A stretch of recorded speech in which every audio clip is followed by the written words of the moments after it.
We've introduced some basic calculus of the natural exponential function, so let's do some problem examples with explicit functions and apply the theory. The first one is y equals x times e to the 8x. So to do this, what we're going to do is we're going to take the derivative as normal. I have a polynomial function times an exponential function, so that tells me I'm going to be using the product rule. So if I take y prime, it's going to be the derivative of this, which again by the product rule we know is the derivative of the first term times the second term plus the first term times the derivative of the second term. Okay. Now we know the derivative of x is 1, so that's simple enough.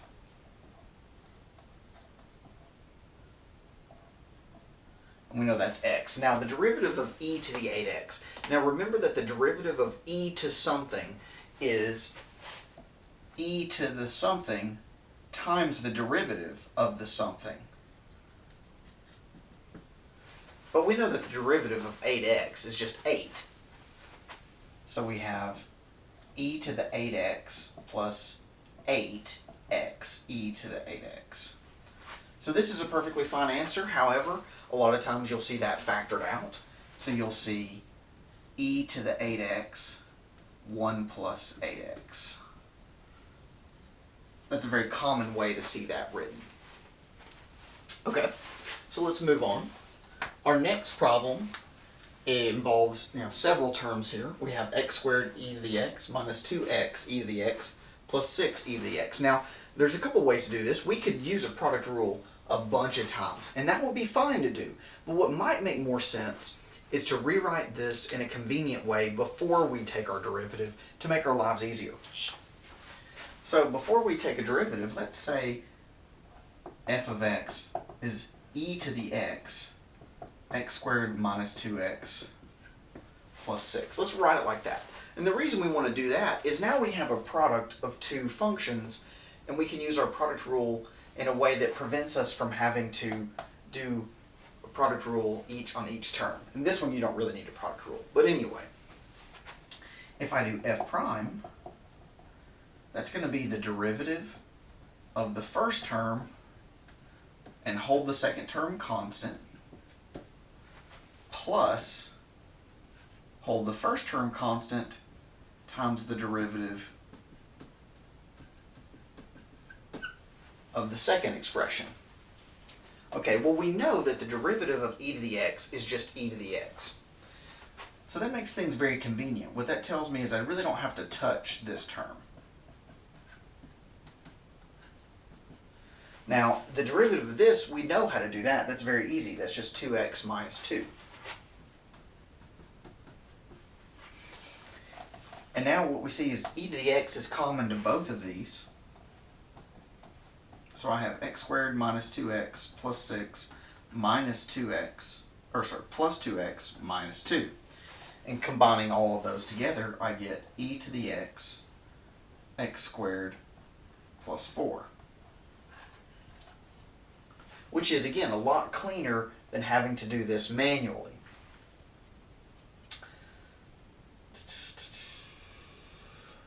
Yep, and that's correct. Sorry, I just had to verify that. Let's go up here. We have g of t is equal to e to the negative 3 over t to the 8th. So remember that when we take the derivative of an e function, we say that its derivative is e to the whatever times the derivative of the whatever. But negative 3 over t to the 8th. So let's rewrite that, because that's not a very convenient way to write things. Let's write that as e times negative 3 over t to the 8th times the derivative of negative 3 times t to the negative 8. So generally speaking, writing these in terms of a t or an x or whatever to a negative power is going to make your life a lot easier than having to think about like a quotient rule. So when we take this derivative here, it's fairly straightforward. we say e to the negative 3 over t to the 8th times 24t to the negative 9th. Because we bring down the 8, multiply together, and then subtract 1. So we have 24t to the negative 9th. So I would rewrite this to get one expression as 24 e to the negative 3 over t to the 8th all over t to the 9th. Now that was a little bit of algebra there, but the idea is t to the negative 9 moves that to the denominator. 24 comes out front, and then this doesn't have a, this is just an e function. So this stays here. You also, since that is a negative, you could have moved that down. You could have written this as 24 over t to the 9th e to the 3 over t to the 8th. That would also be a perfectly acceptable way if you don't like negative exponents. So it's whatever you want to do. There's a lot of different ways to get this right. So finally, we take a look here. We have a natural log. So we don't just have an e function, we have a natural log function. So what we'd like to do is exploit the rules of natural log functions to make our lives a little easier. So remember that the natural log of a divided by b is the natural log of a minus the natural log of b, right? So make your life a little easier here. Now we don't have any bounds here, but we do need to be careful because for certain values of x, this thing will no longer be valid. It will no longer be in the domain of the natural log, so we just have to be careful, but it's not specified here, so let's not borrow trouble.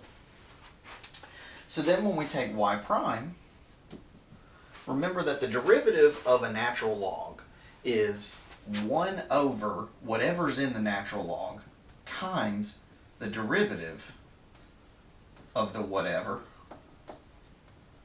And we do the same thing here. We do 1 over the argument times the derivative of the argument.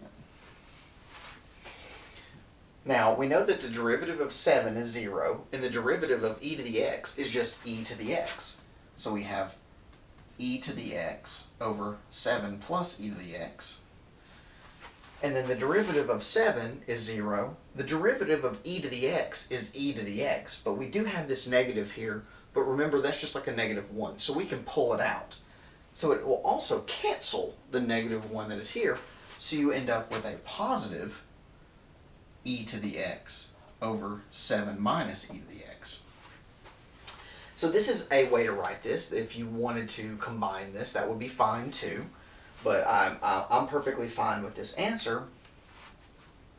I would probably have factored the e to the x out front. I probably would have said e to the x 1 over 7 plus e to the x plus 1 over 7 minus e to the x.